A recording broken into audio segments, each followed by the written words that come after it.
Welcome to this deep dive. Today, we're really getting into the story of Yasser Arafat. A figure who undeniably shaped the modern Middle East, wouldn't you say? Oh, absolutely. Leader of the PLO for, well, decades, an icon for so many, a real symbol of the Palestinian struggle. But what happens when we look a bit deeper, beyond the, let's say, the standard narrative? That's what we're doing today. Our mission really is to explore some of the more, well, surprising and complex sides of his leadership. We're drawing on historical accounts, news analyses, quite a range of things. So if you're looking to get informed, quickly but also thoroughly, you're definitely in the right place. Yeah, and we've uncovered some fascinating, maybe even unsettling facts to unpack. It's pretty remarkable, isn't it, how someone so prominent can still have so many layers that, well, maybe aren't often talked about. Exactly. And what the sources we looked at reveal is a leader who operated with a really striking degree of strategic complexity. Understanding these nuances is, frankly, crucial to understanding the path of the Palestinian movement. Okay, so let's start near the beginning. Yeah. Our sources generally point to Arafat being born in Cairo, Egypt, back in 1929.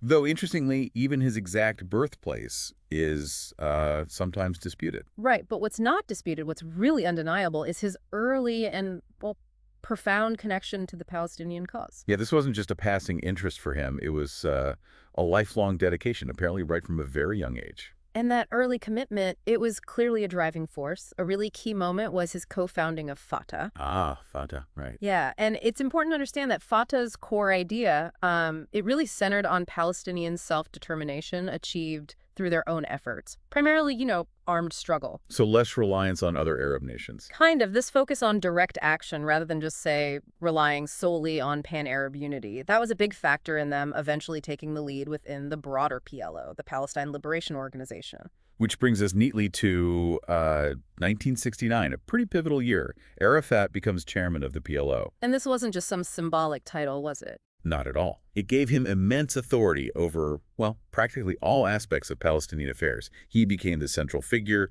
the voice, the ultimate decision maker for this movement with huge global implications. And right here, this is where we really start to see that fascinating duality in his leadership emerge.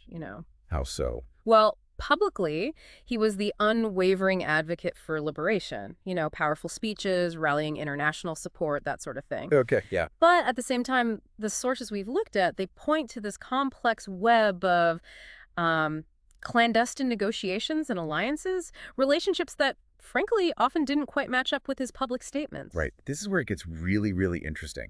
These often contradictory relationships he had with key Arab leaders. We're talking big names here. Yeah, figures like King Hussein of Jordan, Hafez al-Assad of Syria, even Saddam Hussein over in Iraq. You'd maybe assume straightforward alliances or clear opposition, right? Exactly. But with Arafat, it seems it was often a much more intricate dance. He readily accepted financial and military aid from these regimes, which, on the surface makes perfect sense for a liberation movement needing resources. Totally.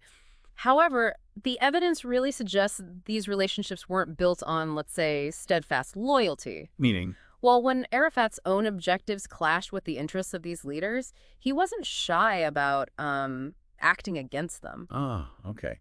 A pragmatic approach, maybe? You could call it that. Pragmatic, yes, and perhaps a necessity in the, volatile regional politics. But it also definitely cultivated deep-seated distrust. And arguably limited the chance for consistent long-term support from these powerful neighbors. Exactly. This pattern of prioritizing maybe immediate tactical gains sometimes seemed to come at the expense of building those stronger, more enduring alliances. And this complexity, it really comes into sharp focus during events like the Lebanese Civil War. Oh, yeah. The PLO's involvement there, it's documented as significantly intensifying an already incredibly volatile situation. Their military operations drew considerable criticism, didn't they? He did, from various factions within Lebanon itself and further afield, too. And then, of course, there's Black September, Jordan, 1970. Right. A brutal crackdown and ultimately the expulsion of PLO fighters by King Hussein. And what's striking in some of the historical accounts is the suggestion that Arafat maybe significantly underestimated King Hussein's resolve, his willingness to use force. That miscalculation, if that's what it was, had absolutely devastating consequences for the Palestinian community in Jordan,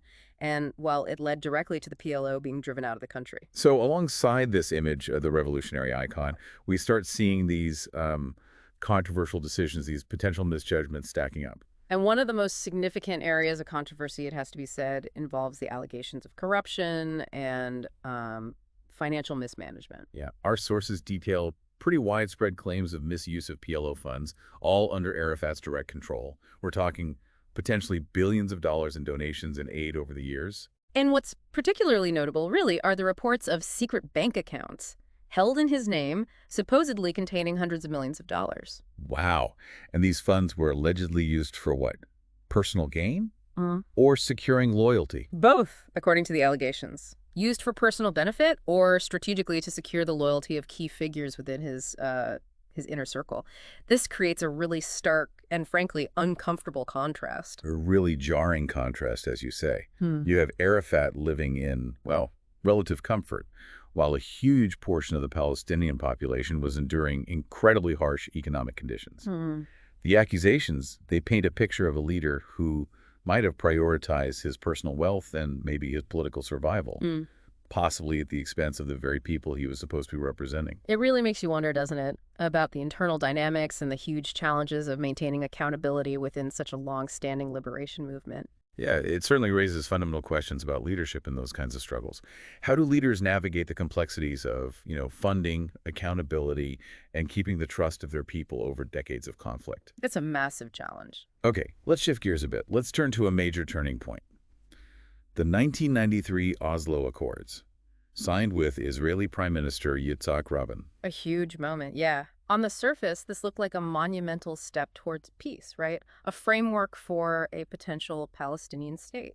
And Arafat publicly presented it as just that, a significant achievement, a major step on the long road towards self-determination. However, behind the scenes, the reaction was far from unified. Right. Our sources reveal a really significant and quite vocal backlash from within the PLO itself, and also from groups like Hamas. They felt he'd made substantial, unacceptable concessions, basically that he'd compromised on fundamental Palestinian demands. Betrayal, some called it. And it gets even more complicated, doesn't it? There are these persistent reports suggesting Arafat made other undisclosed concessions to Israeli and American officials during those very delicate negotiations. Which understandably fueled even greater suspicion among many Palestinians. It created this deep sense of unease, a feeling that, the full picture wasn't being shared. And if we look at how things played out historically, the fact that key goals of Oslo, especially the establishment of a sovereign Palestinian state, ultimately didn't happen.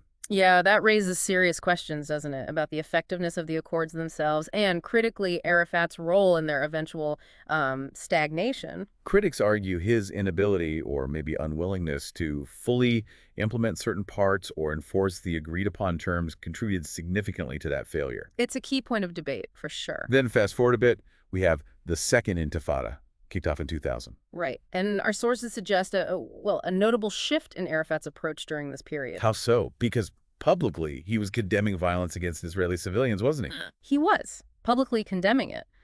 But at the same time, there's evidence indicating his private support for armed factions, groups like the Al-Aqsa Martyrs Brigades. Really? What kind of evidence? Well, leaked documents, intelligence reports, they reportedly show Arafat authorizing the transfer of funds to these militant groups. Which definitely complicates the narrative of him just being a peacemaker. It absolutely does. It suggests a more multifaceted strategy, perhaps even contradictory, maybe aimed at exerting pressure through, various means, including violence. And then in 2004, Arafat dies.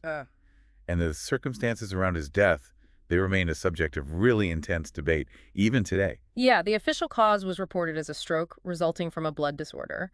But suspicions of foul play have persisted ever since. What fuels those suspicions mainly? Well, what's particularly intriguing is the discovery back in 2012, traces of polonium-210, which is a highly radioactive substance found on his personal belongings by forensic experts. Polonium, that's serious. Very serious. Now, definitive proof of poisoning, it remains elusive, and it's contested.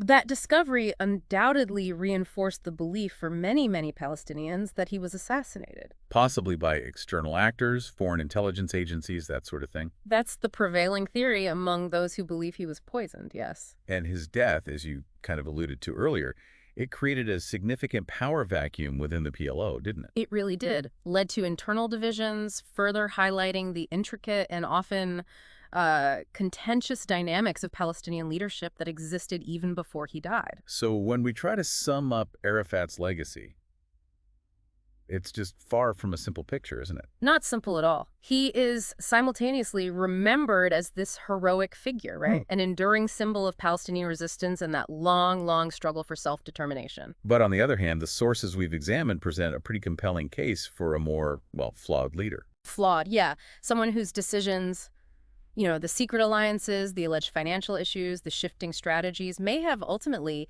hindered the very cause he championed his whole life.